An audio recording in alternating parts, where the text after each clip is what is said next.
NHD will commemorate its 50-year milestone by developing a new park in Mandeville, the center of the island.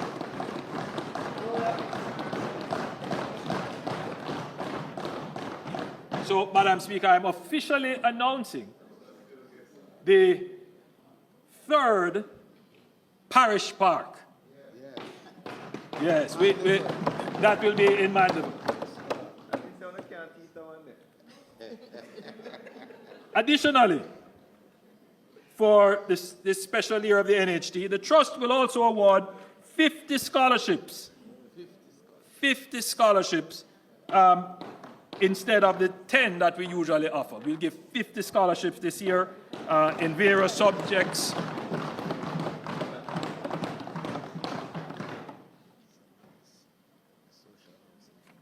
Madam Speaker, I want to turn quickly to the Factories Corporation. The Factories Corporation of Jamaica, the FCJ, continues to drive major projects that enhance productivity and capacity for economic growth across the country. The Factories Corporation of Jamaica is playing a critical role in modernizing town centers across the island. The Morant Bay Urban Center faced great skepticism from some, but now it is nearing completion. And I passed there, and it is looking really good, Madam Speaker. In fact, the demand for space there is such that they are going to be constructing an additional 2 buildings, and they have purchased lands to create a small and micro business park.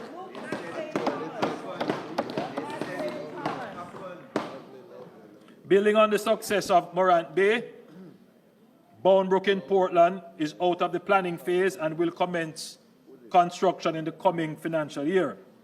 Plans are advanced for similar urban centers for Negril, Nagohead, Whole Harbour, and Lucy.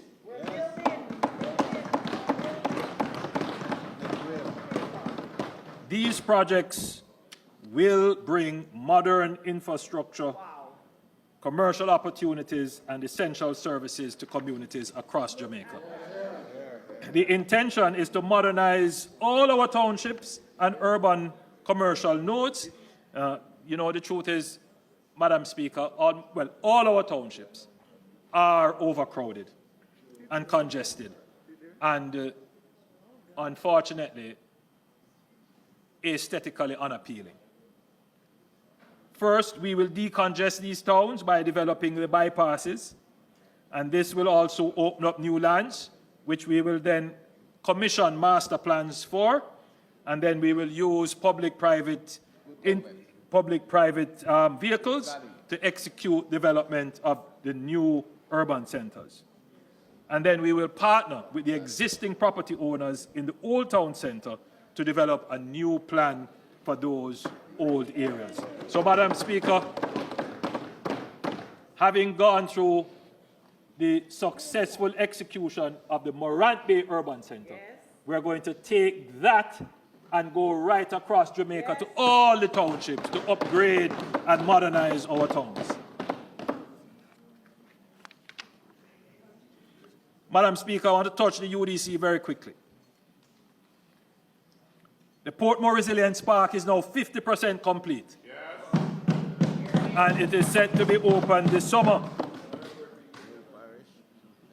Additionally, next month, we will break ground for the Raintree Commercial Complex, a 69-lot commercial and light industrial subdivision in Caymanas, St. Catherine. This development is part of a larger 4,000-unit residential and mixed-use transformation plan for the Caymanas area.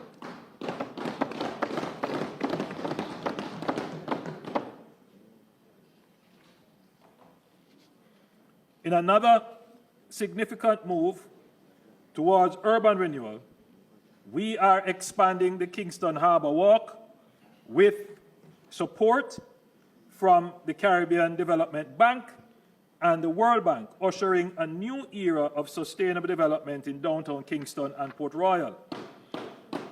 Madam Speaker,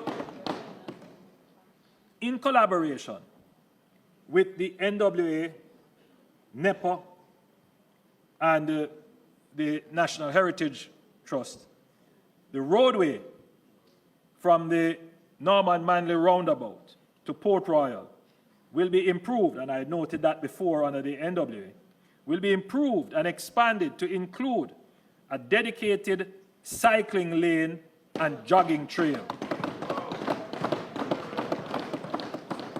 This will be done respectfully of the environment and history of the area.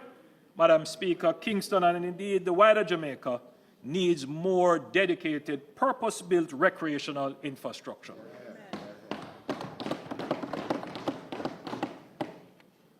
Madam Speaker, to drive urban renewal, we must modernize the Urban Renewal Tax Relief Act, which since 1995 has incentivized investments in regenerating blighted areas. While it has supported 56 projects, mostly in downtown Kingston, with a handful in Spanish Town and Montego Bay, its impact has been limited. Of the $25.8 billion in approved incentives, only $8.5 billion has been utilized. The program is set to expire in June 2026, presenting an opportunity for a more comprehensive framework to be developed.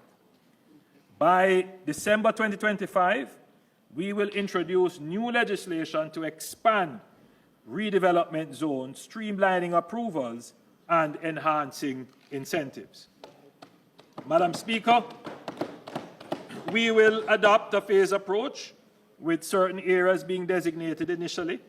As those are developed, additional areas will be designated. In the first phase, designated areas will include downtown Kingston, central Kingston, Vineyard Town, Swallowfield, Olympic Gardens, Spanish Town Road, Caymanas, Montego Bay, Port Antonio, Lucy, Negril, and Morant Bay. These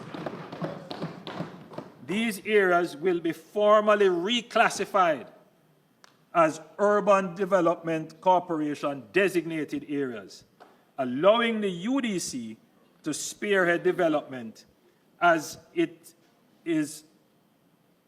successfully did in Negril and Ocho many decades ago. So, Madam Speaker, additionally, the cumbersome approval process, which currently takes up to 3 years, will be replaced by a single approval portal under the UDC, drastically reducing delays and making investments more attractive. To further incentivize development, tax credits will become transferable.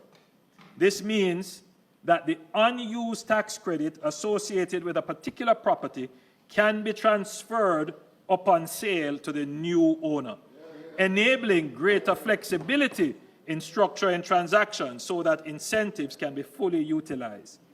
With these reforms, the government is laying the foundation for a new era of urban transformation.